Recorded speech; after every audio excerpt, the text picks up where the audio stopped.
Welcome. You are listening to the Be a Better Being podcast, hosted by Michelle Zellner and Sasha Berscheid.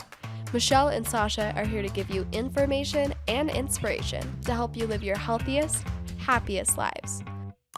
Thank you for tuning in. We hope you enjoy the show.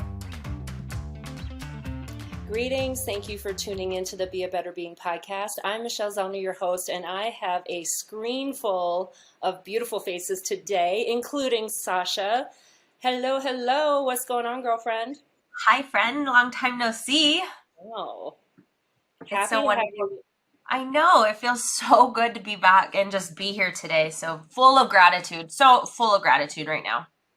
Well, as am I, and I love that you use that word, which we use that word a lot, but we're talking about gratitude and yoga because September is Yoga Awareness Month. And it's interesting from my role in the wellness field for, we know now, 25 years, people assume I do yoga. Oh, you must do yoga. Actually, I don't. I mean, I don't do a formal yoga practice. Have I done yoga? Absolutely, I have. It's just not something that really is something I do as a consistent lifestyle practice, not because I don't think there's any value or benefit. I think there is tremendous value and benefit. It just hasn't been a foundational thing for me. I'm curious, Sash, before we introduce our guest, where are you with yoga? Yeah, that's an awesome question. So I feel like it has been so forced all my life that it just, like you said, it should have been this. You're a healthy individual. You're constantly working on your mindset and your breath. You do yoga. And I'm like, no, I don't do yoga. I lift heavy weights, right? But then recently, this last month, I turned 35 years old. And there was just something that told me to work on my feminine energy. And I have found myself doing journaling and yoga, and it's not forced. And it's not like, oh, I have to go do yoga, or like, I don't feel like it's a chore. I am sitting here and I'm like, wow, I get to do yoga 20 minutes and I get to feel the warmth of the energy that my body has created. So I don't feel like I have a testimony or a longevity when it comes to yoga, but where I have found myself this last month is celebrating my feminine energy and really connecting to that source. And I found myself doing yoga and I'm like, I'm here for it. Like, I have a yoga mat right here on my floor. I've never had that before. Like, this girl is like, we're doing yoga today. Okay. We're not going to lift weights. We're not running. We're just going to yoga it. And I'm like, okay, whoever you are, Sasha, 35-year-old, I'm here for it. Let's do it. That's where I am with yoga. Well, I love that because I think it highlights that it can come and go and it will enter your life when necessary. And some people will do it forever. I have people in my life that is their thing. Like you and I have talked about the non-negotiables. For them, their yoga practice is a non-negotiable. I have a feeling that our guest is going to talk a lot about that non-negotiable today. So I know we've been rambling a little bit. I want to welcome Rosa Kennedy to the show. Hello, my darling. Welcome to the Be a Better Being podcast. Hi, ladies. I love you, and I am so honored to be here with you today. Well, we are honored as well, and we'll give a little background story. I know you through Sasha's 7-Day, through LIT. So, Sasha, I'm going to let you kind of take over the actual introduction of Rosa. Yeah, it started in 2021, right after I had that vision when I was running that I would start a female empowerment movement. I created an event on Facebook, which now everyone I shouldn't say everyone, but is known as Lit Fest. And we just open my yard up to the public and invite other like-minded women. And I had sponsored this in 2021. I sponsored the event because I didn't know what to expect. I also didn't know how to encourage women to just like show up and hang out at my house for free. And Rosa saw the sponsored ad and she said something in her spirit just told her she needed to go. Right? Is that correct? It was just a sponsored event. It just kept bombarding me. Like once you click on Facebook and it keeps coming back to you. Yeah. So I kept declining the invite or like didn't look into it. And then I'm like, it's meant to be. I celebrate that for you, because I don't know if I would have had the courage or been bold enough myself to go to an event. And not only did you go to the event, you were a vendor and you went by yourself. You knew nobody. You didn't know me. You didn't know anyone. Like you just showed up and you were yourself and you were like, okay, I want to find my tribe. I want to find my group. I want to find my people, my cheerleaders. And honestly, ever since that day, I just have looked to her, to Rosa as, almost a mentor, because it's like she's just leans into her spirit and she just knows what's right for her. She just trusts it. And so I am so thankful that you're here. I'm excited to highlight your story, just everything, like how you got to the United States, to how you have incorporated yoga to keep you on the right path and your right journey, and leaning into your intuition, and how you use yoga to guide you on those things, but our connection was surreal. It was just God. There's no coincidences, and Rosa was placed in my life to help me and help this journey and just to do life together. And then I had the pleasure of getting to know Rosa because, again, kind of randomly, she signed up for my 10-week live You Revolution program. And Rosa, I'm going to let you take over and start talking because we've been doing way too much of it. So take us through that story. Let's go where you came from, how long you've been here, what you do, and then what did guide you to go to Lit Fest, and then guide you to come to my class, and we'll just keep on snowballing the story from there. Yeah, absolutely. So I am an immigrant from Venezuela, and I came to the United States in my 20s. And at that time, I was really escaping Venezuela. Many of you know political and countries and different things that happen that make people flee their countries. So my case was, I was really troubled teenager, and I made some choices that at the time, in Venezuela, you graduate high school depending on when you start kindergarten. My mom put me in kindergarten when I was about three and a half. And if you're smart and you keep moving, they don't retain you. So that's why by 15, I was graduating high school. And I had big goals and things that I always wanted to do. And one of them was to be a doctor. And I don't think Michelle knows that story, but I actually applied to the most prestigious university in Venezuela. It was a free university, but I mean, that's very hard to get in. And in my high school years, even with all the choices I was making, I made my purpose like, I'm going to be a doctor. I'm going to get into med school. And I did. So I graduated at 15. And by 16, because the year that goes, schooling is a little different, I was in med school. And in Venezuela, it's 5 years. And you become a surgeon. So it's not pre-med. It's 5 years. You're a surgeon. From there, you'll do what we consider here like internships or specializations. So at 16, I was still making the choices that I wanted as a teenager, drinking, partying, and wanting to just do life as a teenager. And then also this big responsibility of being in med school. And I did 2 years. Second year, I assisted a hysterectomy, and I did a lot of things that at 17 you shouldn't really. I had patients under my care, and I just realized it wasn't for me. And then just to make this part of my story a little faster, I quit and pretended to go to school for a whole year. And my parents were divorced at the time.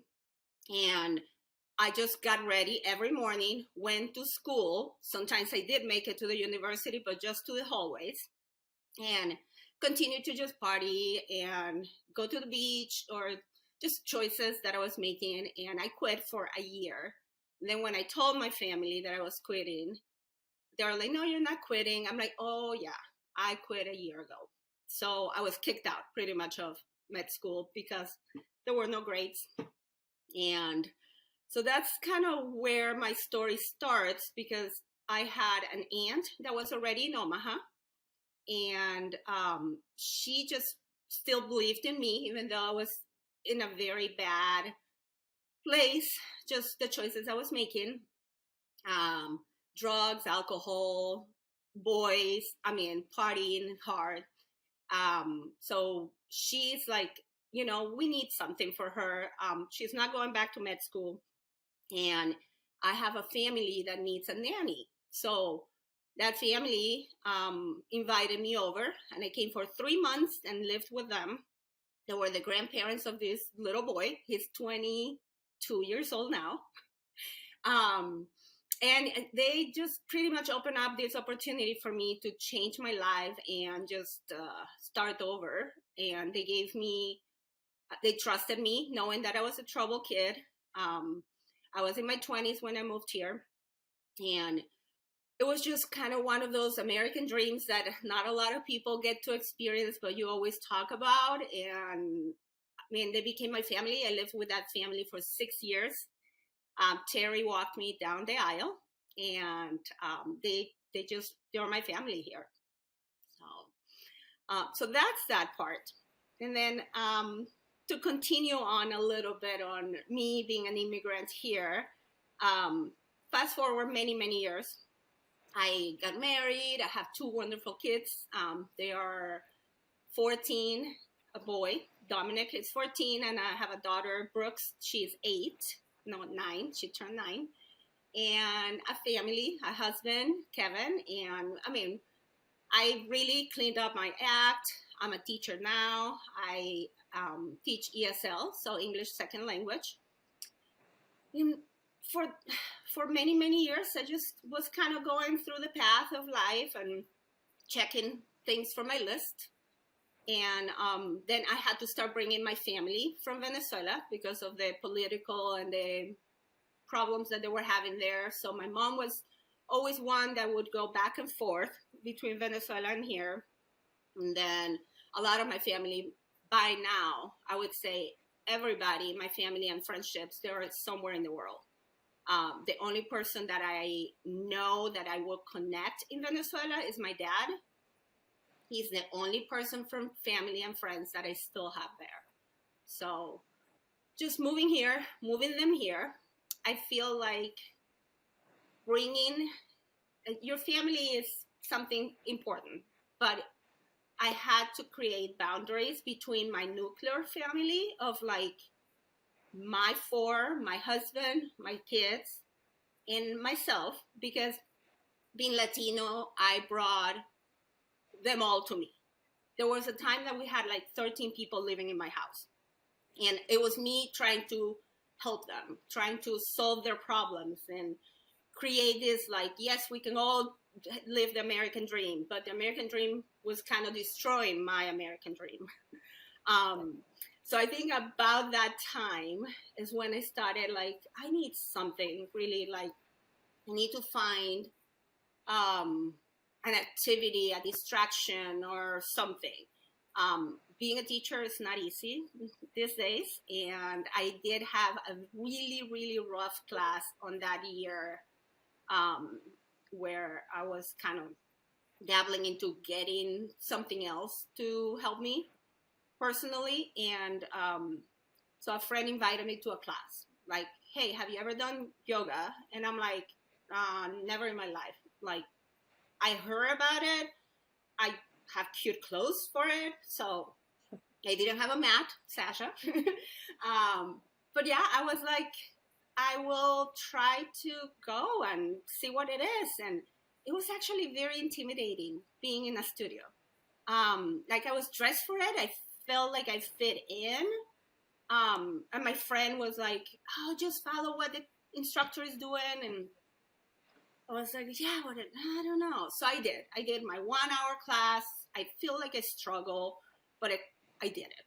So I feel like that's the first experience. If that's what your first experiences were with yoga, like mine was almost traumatic, and I left it there. Like she called me again or texted me, and I'm like, I don't think that's what I'm seeking. I don't really think that's what it is. So I know, Michelle, you said that you don't do or haven't done yoga, but is there something that you feel like connects to my, like, I didn't fit in, like it wasn't for me? Oh no, I've done yoga. I've done yoga many, many times over the course of the years. I just don't have a consistent yoga practice. It's not, what we think of like with the mat and going through the, all the routines and the poses and I can't remember what they're all called, what the asanas, Asana, yep. right? Right. So, yeah, it just isn't a fit for me.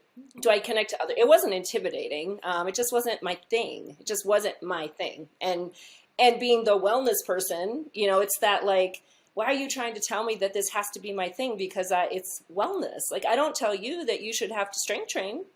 Like, I know a lot of yoga people don't strength train, don't do cardio. So does that make, so it's an interesting, it's kind of just an interesting way that we label things and have assumptions of what people should and shouldn't be doing based on who they are, what they look like, and so I think that's one of the interesting things when it comes to yoga. But I think that's kind of the point of this, is that everybody gets a little something different out of what they do. The point is to find something that gives you what you need and that you're going to do it consistently. Two quick questions. One, for frame of reference, how many years ago was that very first yoga class? Has to be at least 7 years from now. Okay. So you were well into adulthood before you did your very first yoga class.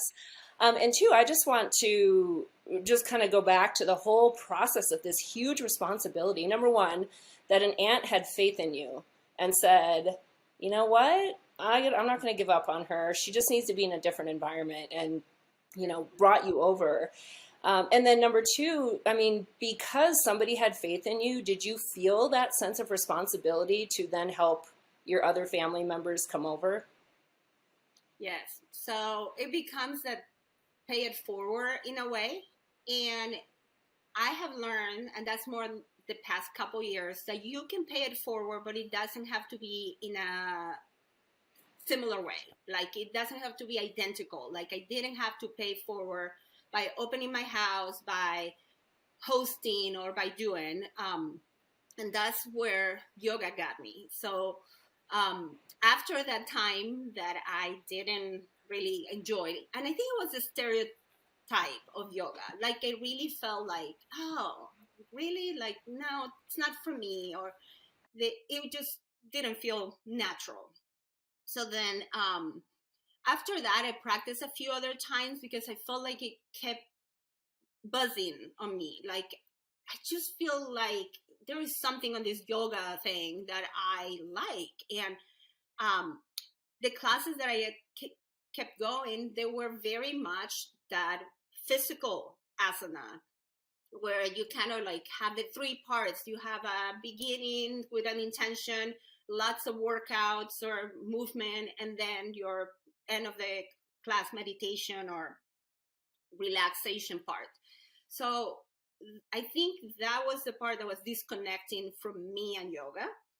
And I'm going to fast forward to 2020 when COVID happened, because that's really where my journey really began.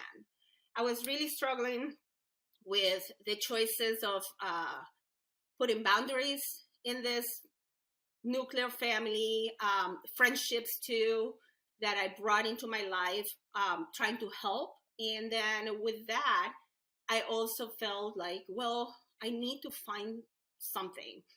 The world was really changing for everybody. I was actually in Mexico for spring break when COVID hit hard in the United States. Like it was literally talking to my mother-in-law, and she had our kids here in the United States. And she's like, you guys need to make it back because they're closing. So that whole uncertainty was really stressful. We get back home, and it was spring break for teachers, so we were off from work, and we get that email that says you don't report Monday. Like, we need to figure out how we're going to teach, because everything is going to be online. So it felt like, oh, you have like a break after a break, and especially being in Mexico with girlfriends and my husband. But it was just that uncertainty of like, what are we doing? What, all this time off or time available, I guess, became like I was not really working. I was just trying to assist on how we were going to work. I guess I delivered some packets at the time to like doors, like actual addresses. And with that, I heard from the studio where I practiced sometimes that when the world was pretty much closing, like separating everybody, the program that they were supposed to do, they were going to go through like a teacher training program. And I'm like, let me look into this. So I had all this time at home, kind of working from home, but not really working. I read into her offering, and it said, you can do the teacher training path, or you can do like a student path. So she was still going to go through doing some things remote. And this is at Lighthouse Yoga, and they are no longer studio open. But it's a place that I will just forever value, because it really changed the way I feel about a lot of things. Not just introduced me to yoga in a way that now I have value for it, but also like we just created space for each other. And it was a time that, it was very, very needed. But yeah, so that I came home, told my husband when I saw that ad, pretty much like I did for Lit, just something like I never really thought about me. I'm like, it's not like I want to teach it, but I'm like, she has two options. I can do the teacher training, or I can do the student. I'm like, okay, 200 hours. Sure, I think I'm going to have 200 hours now that I'm working, but I'm going to have more time. So I think that's when pretty much I called this girl, Bridget, and now we're good friends. She's my beautiful friend. But I just called her on the phone and I said, I know it says that it's a donation based. I imagine how much money, a retreat or a teacher training cost, and some very similar story to Michelle. So like when I have like an opportunity that I can take on, like when I moved to the United States, when I went to Lit Fest, or when I was able to join the 10-week program and my yoga, I don't miss opportunities. That's one thing about me. I think I see the potential, and sometimes I end up signing for things that end up like changing my life or impacting my life in ways. Sometimes they're positive, sometimes let's say they're not all, but that's me. That's me being spontaneous, being Rosa, just going for the dream. Like I go for the dream. I'm like, I talk to her and I'm like, hey, I want to do the teacher training, but do I have to teach after? Because I don't want to teach yoga. And she's like, actually, you are the perfect person. It's only going to be 4 of you doing the teacher training. And I think it will be perfect. Like we'll have the accommodations for what needs to be, because a lot of, we had the different guidelines that people couldn't get together, but we had her whole studio for 4 of us plus her. So we each picked a corner and we were just like, this is social distancing, just perfect for me. My husband said it's a go. And I just said, okay, let's do it. So that was March of 2020, April when we started. So March was the talk, April of 2020. And I have to say that training, if you dabble with yoga and you don't know how to, you want it in your life, you feel like you're called for it. But if you want to really get the justice of yoga, I think doing a teacher training even if you're never going to teach. I think that's the best advice I can give of people. And I know they can be expensive, and I know a lot of them are abroad. That was another reason I never really felt like joining one. Like I never had the time or the money, or like, yeah, leave your family and go to Mexico or Costa Rica for a week, right? So I think that it just was like presenting in this platter for me, like, Rosa, this is for you. And I have to say, it was like, we went through from April to May. So we did the 200 hours in just the 2 months, meeting whenever we could. You learn so much more beyond the mat, because I think that's that stereotype of yoga is always on the mat. And that's why I said, yes, maybe you have dabble, and maybe you do have a little bit of a yoga practice, you just don't call it yoga. So without taking the value of yoga is also practicing the asana. But part of my story is going to show you that sometimes changes, and it changes for you unexpectedly. So I would say for yoga in general, and I have my notes to just kind of keep me, I mean, I was learning anatomy, and it took me back to my med school years.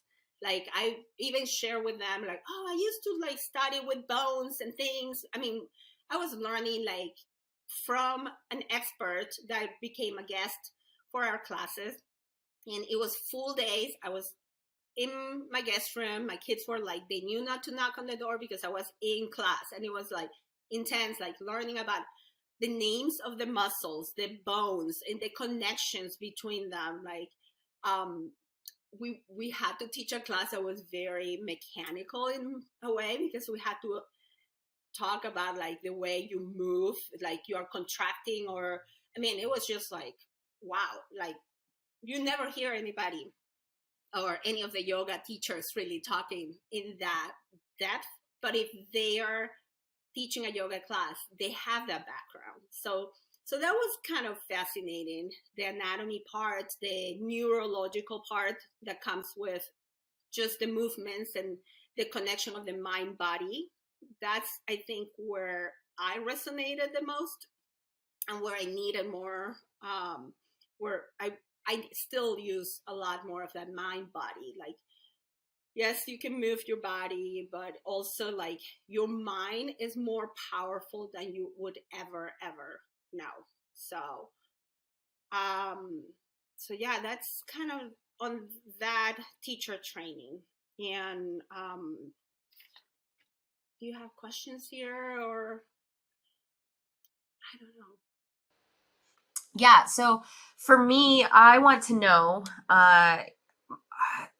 you've had COVID was a big draw, right? So COVID changed, it introduced you to yoga.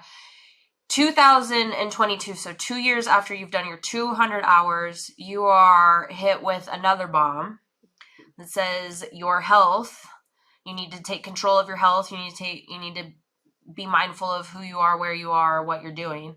How has yoga helped you with your current state? Yes. So after that year, never wanted to teach. So I just did a practice, and I said, even if I want to teach yoga, I feel like I need a year plus to take in all the information, because I think that's one thing that sometimes we do when we go to college or when we do any studies. We jump in to try to work it or try to monetize it. It really didn't feel for me personally that was the direction. So I did a practice pretty much on my own. My husband ended up joining, and we were very good at 5:30 in the morning yoga for half an hour. And I mean, that for him alone, like he's never practiced yoga, and I just would put together a little 30-minute session for a good solid year. And it went kind of 18 months. So fast forward to March 2022. So March is important. March 1st is when I moved to the United States. March is when I discovered yoga as a practice. And then March 2022, we're coming back from Mexico again. And I have these itches my body. And you go on vacation, and I think Michelle has mentioned that before. You go on vacation, and whatever you have as a solid practice, it changes somehow, because we went there. I even took a mat to Mexico. We were so solid into practicing. We did 1 day of morning yoga, and that was it for us. The rest was vacation. And we come back, and my practice is kind of like, I wasn't practicing asana. I would say yes on journaling and breath work here and there, meditation, but I wasn't really practicing after that vacation. And I feel like there are the reasons my body was asking for something else. So I started with an itch on my legs, and I felt like it's kind of getting worse. And I'm not one to be very hypochondriac or overreact, so I felt like I could handle it. And then I had a sensation on my chest. So those two things combined with the crazy COVID, post-COVID, I'm like, I haven't seen a doctor really. And I remember even part of my assignments with Michelle's class were to get values. And I always waited. I was waiting for my next OB doctor appointment, which would have been after March. So I was like, okay, they'll do blood work, but I'm like, yeah, no, that was April for the OB. So March, I just had to go to a doctor. And I said, well, I'll get a full body check. Like, let's just do it, because I needed the numbers for getting back on track on a lot of things. And I'm like, I have sensation, I have a rash. And I go to the doctor, and new doctor for me. And he goes, well, I don't know. I mean, let's send you to a dermatologist. And from there was like, let's do an ultrasound of your neck and see what that sensation. So we were checking my thyroid based on like having even a rash or having that sensation there. And at this time, I had that OB appointment that I knew was coming. So the thyroid test came clear. Nothing was there. I had a breast ultrasound, which I am a big advocate for women of any age. The sooner you get to get mammograms, I started at 28 because my mom is a breast cancer survivor, and they tell you 10 years before your mother. So at 28, I ended up having mammograms. So I'm like, okay, let's keep checking this section. I kept calling sensations, and we checked the breast, and it did become, or I got a result that was abnormal. Something was different than 2 years ago because I didn't get my mammogram the year before. And I'm okay, still feeling pretty good. That went to a second appointment to that, and that became clear. And from there, it was doctoring because I still like, okay, the dermatologist cream wasn't cutting the rash, the itch that was now a rash in my body. I changed soap. I was doing things that doctors were telling me. But one day at work, I couldn't breathe. Like, I started feeling like really that sensation right here. And I have had panic attacks before. And I'm teaching and a group of young kids. And I pretty much just put myself like, am I creating this in my mind? Like, is this my mind taking over my body right now? And I couldn't breathe. Like, I was really struggling for that. So I returned the kids, and my security guard had to drive me to an urgent care. He was like, yeah, you don't look good. Let's just take you. And with that, I mean, there were so many doctor appointments and so many things in between. I ended up diagnosed with lymphoma. So within, this is weeks, weeks go by. And when you're experiencing something like getting a diagnosis, it feels like forever, but it also goes so fast. So from April, now we're into my birthday. And on May 4th, I literally went to a doctor's appointment to tell me that I had some sort of lymphoma. And the mass was growing right here on my left side. That's what felt like I couldn't breathe, because I literally couldn't breathe.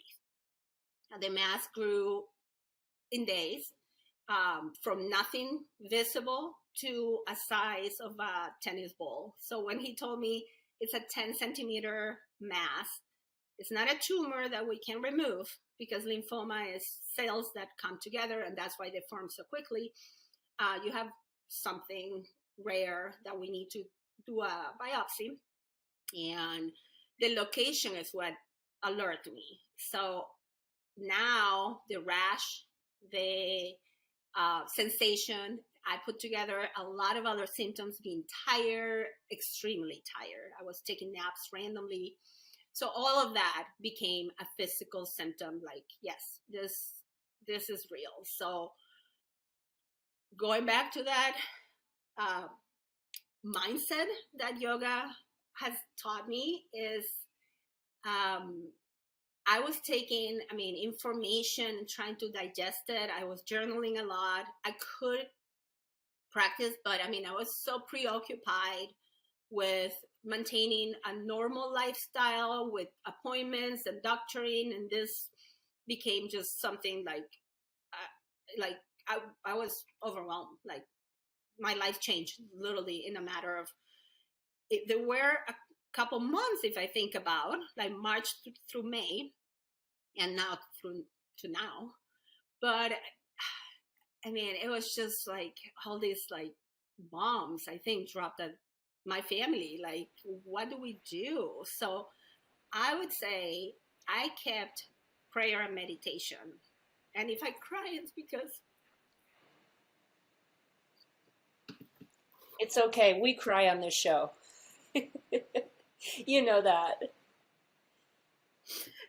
because yeah, prayer, not just my particular prayer, and my family, it just became something that I utilized to support me and support my family. And I know when I got the diagnosis, and we had to really make changes in our life, and being a teacher was great, the timing, because it was May. So I was able to take my summer, and I'm right now still off from school, but just praying. I ask people to pray for me. I open up a specific area so I can update, because I knew people wanted updates, but it's also very overwhelming to try to update everybody individually. And there is so much that you just do by yourself when you're going through something like this. So I found that prayer, meditation, and journaling were the components I could do, and especially my treatments that were supposed to be 4 hours every 3 weeks at one of those infusion centers. There was one day that what was a routine doctor's appointment to get chemo. Like, we knew we had cancer. I had cancer. We knew we had somewhat of a plan. We hadn't even told the kids details other than mom is doctoring, just to figure out some things. And I go to this routine appointment to a cardiologist, and he goes, well, it has kind of an important story here, because the lady doing the scan, she kept kind of taking pictures and out of the room. So I had this time frame when I needed to go pick up my daughter from school. So they told me it was like a 20-minute appointment, because it was routine check of my heart. And I kept going, like, lady, move on, like, get your work done. I need to get out of here. And at the end, or like, it's been 30 minutes, 40 minutes, and she brings this doctor, an Indian doctor. He's kind of mad, but it sounded like he was mad at her. And he comes and gets the wand to scan, and then he looks at me like alarmed. Like, he's like, how can you breathe? Like, I'm like, I don't know. So I'm showing him, and he's like, your heart is compromised. Like, right now, your lymphoma, it broke apart or some sort, and then it was like fluid around my heart. And that became a really turning point on my treatment, because he's like, you have to be admitted at the hospital right now. If you leave, you can die. And if a doctor tells you that, you're like, well, I could die here on this bed, or I could go pick up my daughter like I want to and make arrangements. I'm like, I need to walk out of here alive, like literally. It's like, how bad? And he's like, you call 911. I mean, your heart is surrounded by fluid. It's getting into like pressing on your lungs, and that's why you feel that sensation really bad right now. I'm like, right now it's like, we're moms, we're busy, like that. When he points it out, I'm like, oh yeah, I'm really short of breath. So I did. I left. I made arrangements, picked up my daughter, and the next day I was in the hospital, and my treatment changed completely, because I needed a chemo that needed to be administered in the hospital. So this past couple months, I lived 30 days in the hospital, and they were intermittent. So like I went 5 days in, 2 weeks out. And I am happy to say I did complete my 6 cycles, and hence there is no hair, no eyebrows. My daughter says I have 1 eyelash in each eye. She can still see it, and she counts them. So we had 3 at one point. We were down to 1. But then I get to do these beautiful henna crowns that my friend gets to do for me, and it's changed that mindset too of being sick into being empowered to do things when the world is changing around you, or it makes you change. And yeah, so with this part of my story, that's where I am right now. So I'm healing cancer, is how I like to say. I don't have it. Yes, I feel like now I'm hoping I'm a survivor. I still don't have scans until October. So first week of October will be very important for me. But I feel in my heart and my mind, my spirit, that I did what it was required for me to heal cancer, and I put many things in place, my prayer, my meditation. I was able to move randomly, and that's when I learned the mat it's a prop, but it's a tool. And just like the other props and tools that I brought into the hospital, and there were rosaries, there were mala beads, because if you are into a journey, you believe in anything that can help you. And I would say for me was relying on that intention that I am going to be okay. I am strong. I have what it takes. I'm going to keep my mind positive. And I would say that's not always happy and not always like smiling, because they're having a lot of tears through the process.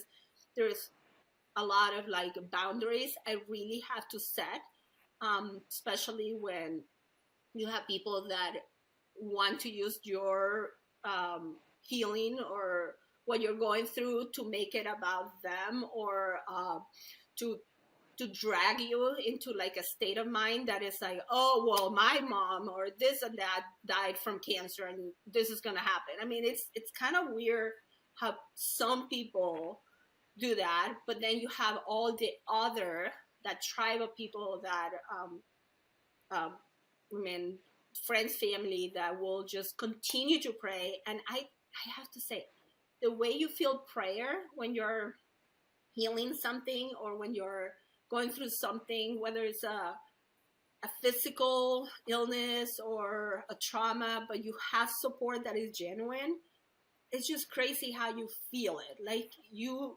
almost like imagine these vibes. And I know we've done a lot of like sending vibes with your fingertips, but the person, if the vibes are genuine, you do feel them. And I think that's one of the things that this whole journey, I guess, have taught me, that you ask and you will receive, and you get the prayer and a positive mindset, and then you can do a lot of things. So Well, energy is very transferable. There is no doubt about that. So that energy being sent your way is very real. Before we officially wrap this up, I just want to say a few words about the symbolism of the yoga mat, at least the way I see it. Right? It is very concrete boundaries. The mat is the mat. So it teaches you that there are boundaries, and that there is a way to be protected by those boundaries. When you're in a yoga class and your mind wanders, it's totally normal and it's totally okay, because you have the power to bring it back to the mat, right? To redirect your focus. So for a lot of people, I know a big benefit of yoga, it's to helping retrain their mind. They have the very busy, busy, busy mind, and I can't control my mind. I can't help my worry and my anxiety. Well, you can, it's just really hard. You just have to retrain your brain. And I know for a lot of people in my life, their yoga practice is their form of mental health first aid. It's to help redirect their thoughts and retrain their brain, and carve out those new neurological pathways, because it's normal for our brains to be wandering and be busy. But in our lives today, that's often not helpful. And so for many people who really struggle with kind of the busy mind, and it goes, directions that they don't find helpful, if you have a consistent practice, and it's similar to what you do with meditation and visualization, and of course the breath is what connects the body and the brain, so all of those practices together. I would venture to say, Rosa, and I know we can't look at our parallel lives that we're living, but the Rosa who did not take that first yoga class, I don't know if she would have gone through the journey the way you've gone through this. Mm-hmm. Right? Because the foundations that you learned through all of that, and I love that advice of the teacher training. It's like, yeah, I can eat the food and enjoy the food, or I can learn how to cook the food. Right? And it's similar, because then when you know what goes on behind the scenes and the ins and outs and the whys behind all of those things, and sometimes the yoga instructor verbalizes and teaches people those things, and sometimes they don't. I know a lot of people, their yoga experience really has to do with the particular instructor. A lot of people love it because it's community. So there's so many benefits and different things that people will get from it. Of course, from the physical standpoint, the flexibility, the balance, the core work, the learning to flow with the changes. I mean, that's what asana is. It's a flow. Well, what is life? Life is learning to flow through change, and becoming more fluid and flexible literally will then help you become more fluid and flexible, when we have to navigate different things. And so I'm not, just because I don't do a traditional yoga practice absolutely does not mean I don't believe the value. I think there's tremendous value. And I encourage anybody to give it a try. People will always ask me, well, do you think it's worth it? Of course it's worth it. But nothing is magical. You have to commit to it. You have to be there. You can't go once or twice and be like, well, that didn't work. Because most things don't work if you do them once or twice.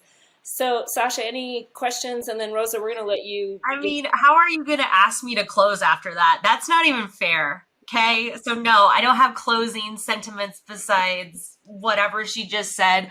Retweet. That was incredible, Michelle, per usual. That was all. That's all that needed to be told right there. That was our closing. Wow. Thank you. That really wasn't meant to be the case. I loved it. I loved every minute of it. I'm going to let Rosa have some final thoughts. Is there anything that we have not yet covered that you really want people to know? I think at this point, one of my big sayings, and I imagine it's not mine, but I teach what I need to learn, is one of those phrases that when I started to teach,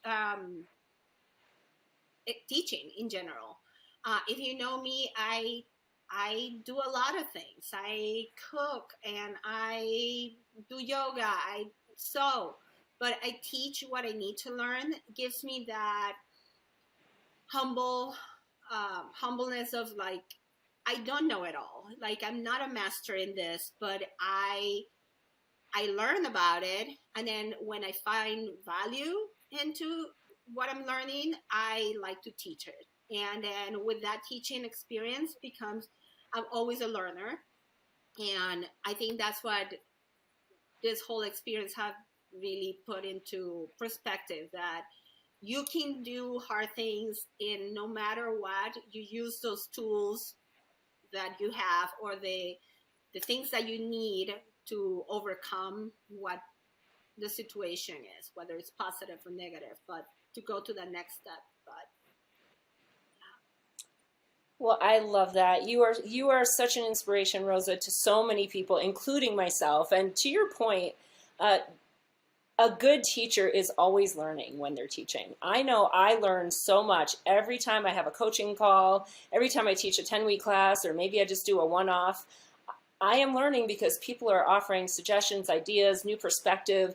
You don't know what you don't know. And the only way you're going to learn those things is by opening up your mind and being receptive to knowing those things. So I think that is a great, just a great way to go through life. And thank you so much for sharing your story.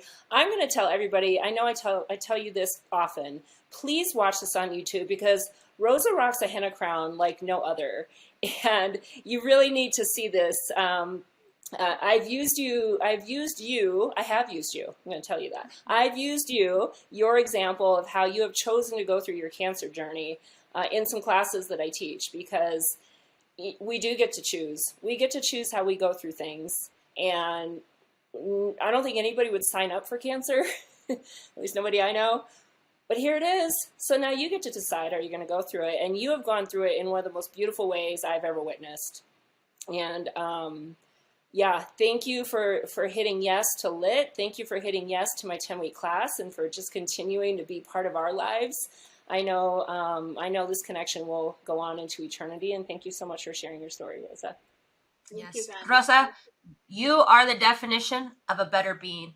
So thank you everyone for tuning in this week. As always, like Michelle says, be yourself, but go out there, guys, and be a better being. Beautiful. Thank you for listening to the Be a Better Being podcast. Michelle and Sasha hope that what you heard today inspires you to embrace this journey of life with an open mind, a kind heart, and a willingness to learn and evolve. If you enjoyed the content, please help spread their message by subscribing, sharing, and leaving a 5-star review. If you have a show topic idea or would like to be a guest, please visit betterbeings.net and fill out a contact form. Until next time, go and be a better being.